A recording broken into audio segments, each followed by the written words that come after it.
Morning, hello everybody. Brew day today. We're doing an experimental beer today, and it's the one I spoke about a couple of weeks back. We're doing the blushing coconut today, which is basically a pale ale that I was gonna brew, and I want to just use coconut and make it into a coconut pale.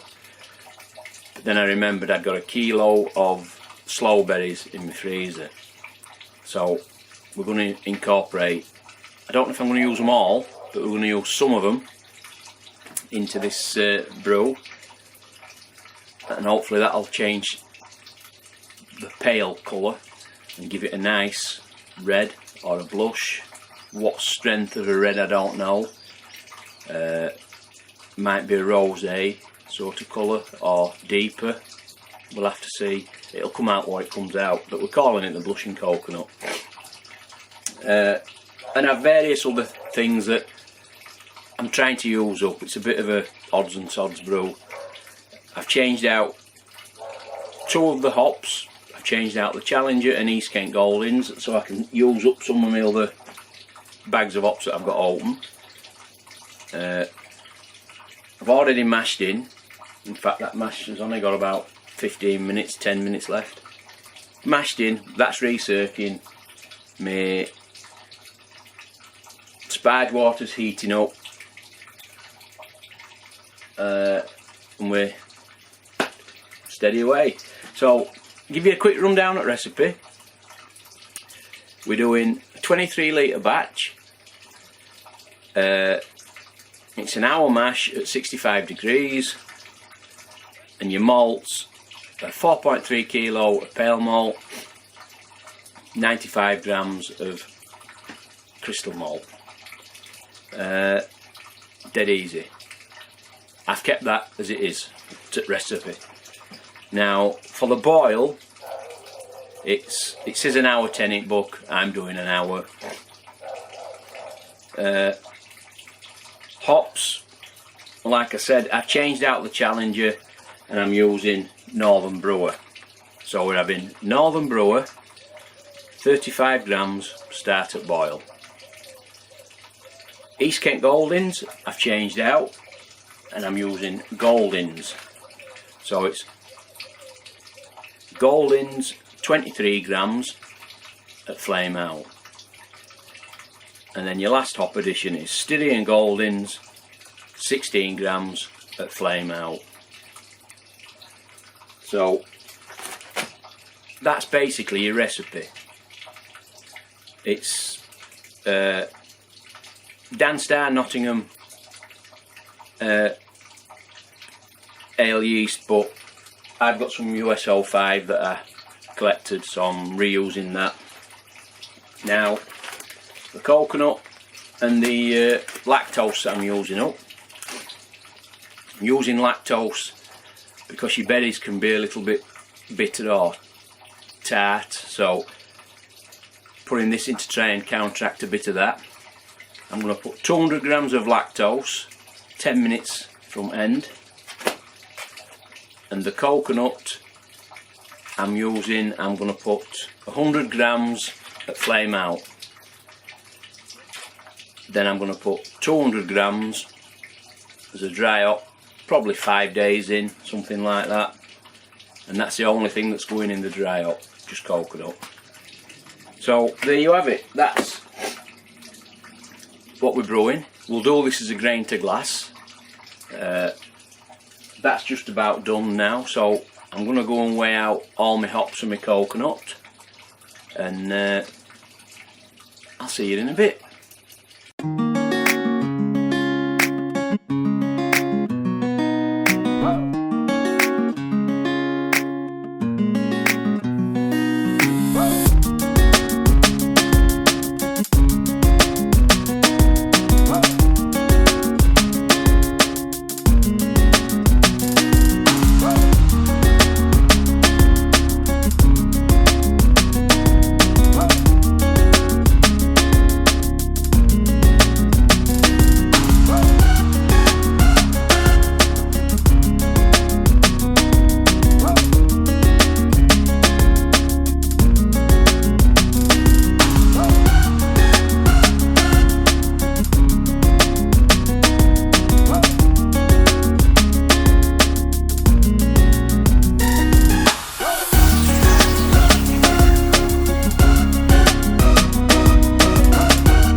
Right fellas, we've just come to end at boil, so we're going in with his last additions. We've got his coconut going in, and his hops, which were, let's have a look, what were they? 23 grams of Goldings and 16 grams of Styrian Goldings and 100 grams of coconut. So we'll let them steep 10 minutes or so, and then we'll start cooling, and then I think we'll come back to you with a finished beer. No we won't. I'll show you dry hopping with the sloes when we get to that stage. That's what we'll come back with. So I'll see you when we dry hopping. Right then, so tomorrow we're going to dry up this blushing coconut with sloe berries. So we'll get them out at freezer, if I can remember which drawer they're in. Are they in here? And we'll stick them on there. Just let me shut this drawer back up. So that's just over 1 kilo of sloes. So we'll take these and we'll leave them overnight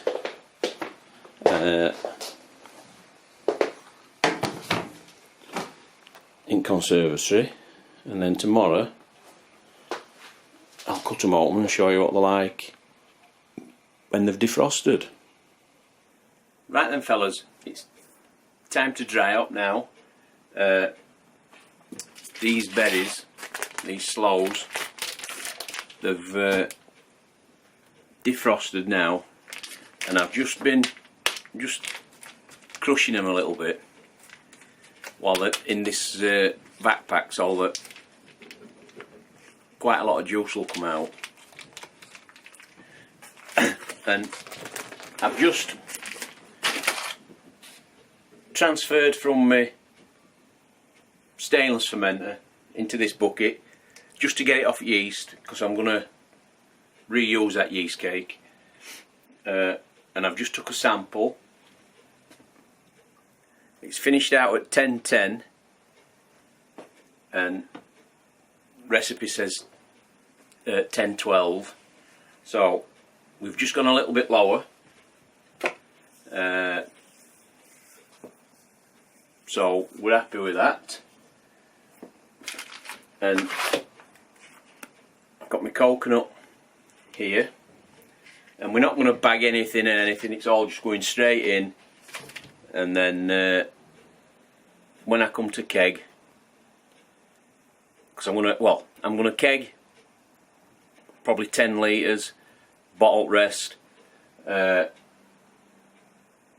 that's what I think I'll do. I might transfer it once more and then crash chill it, and then we'll see. But for now, we're just going to get these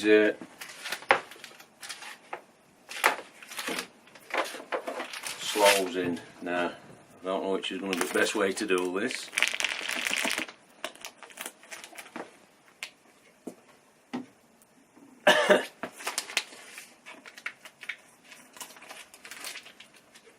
Without it going everywhere.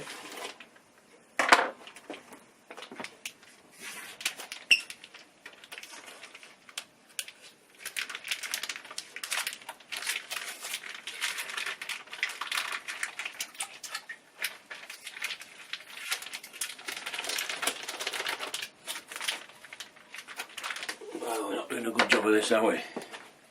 Make that a bigger hole.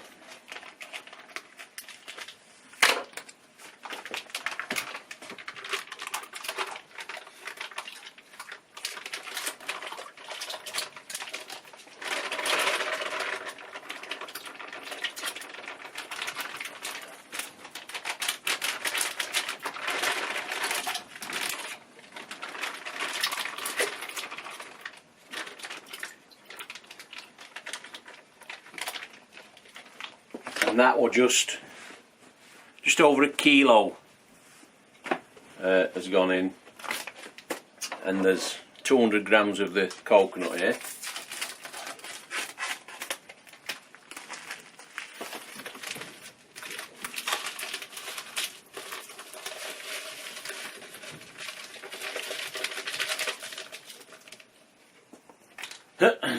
So that's them in, and God, that coconut's strong. Hopefully that's going to turn out to be a good beer. No idea what it'll turn out like. It's one of them we have to suck it and see, but I like to try these things. So I think next thing we'll do is we'll come back with a beer. Right then fellas, there she is, and you can see that carbonation and colour. Now I've not tasted this at all yet, not even a sip, so we're not going to hang about because I'm dying to try it. We'll just see if we're getting anything on nose first.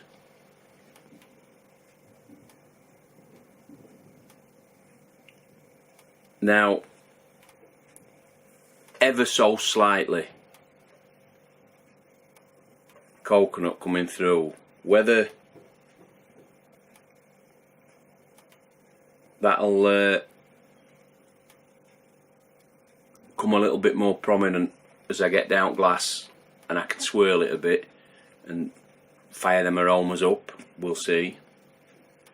But I did crash chill this one, and that's cleared out pretty well. Now that's not as red as I thought it would go. It's got a tinge to it, and I think it looks okay. I would have liked it a little bit more red, but you get what you get, don't you? Oh, cheers everybody.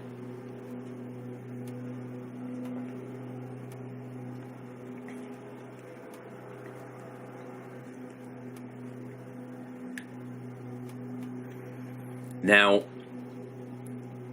what you're not getting in aroma of coconut, you're definitely getting in taste.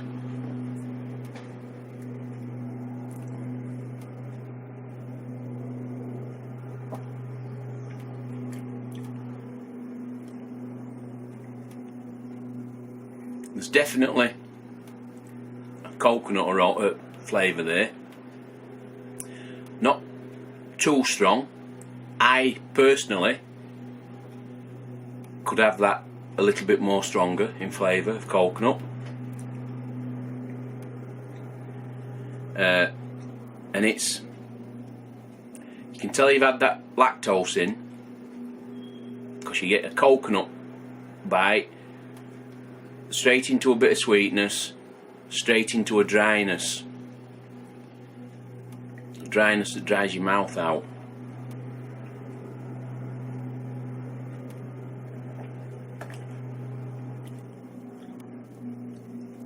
And there's something else, there's like a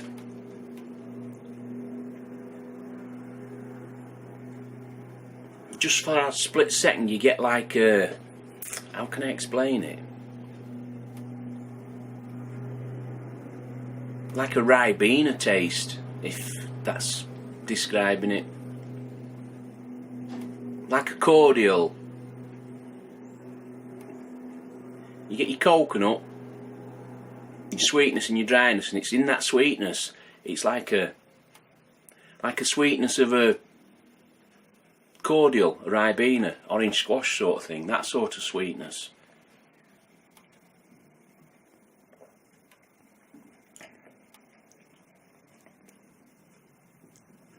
But I think that's worked.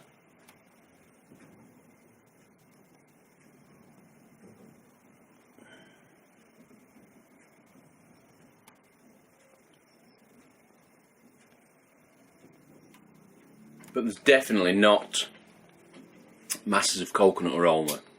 Slight coconut aroma, but not masses. But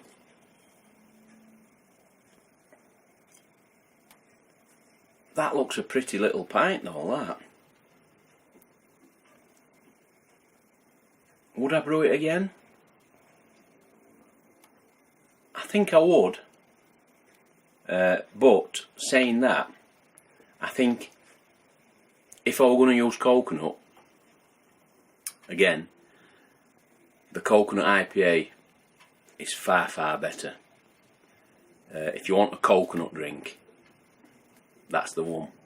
For me, anyway. This was just an experiment to use up what coconut I'd got left, and them sloe berries.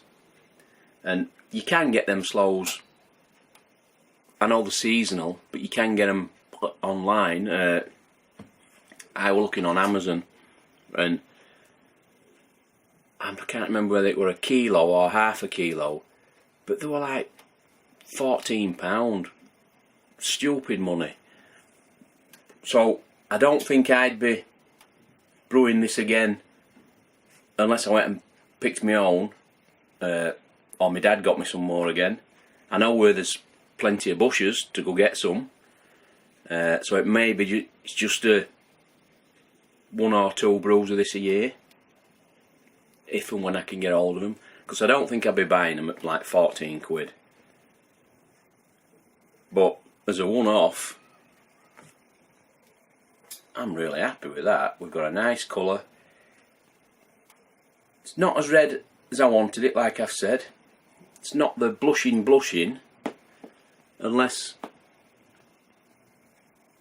well, I don't know. It is what it is, isn't it? It's a nice beer. By no means is it a failure, because it ain't got that colour that I really wanted. But nevertheless, I'm really happy with that.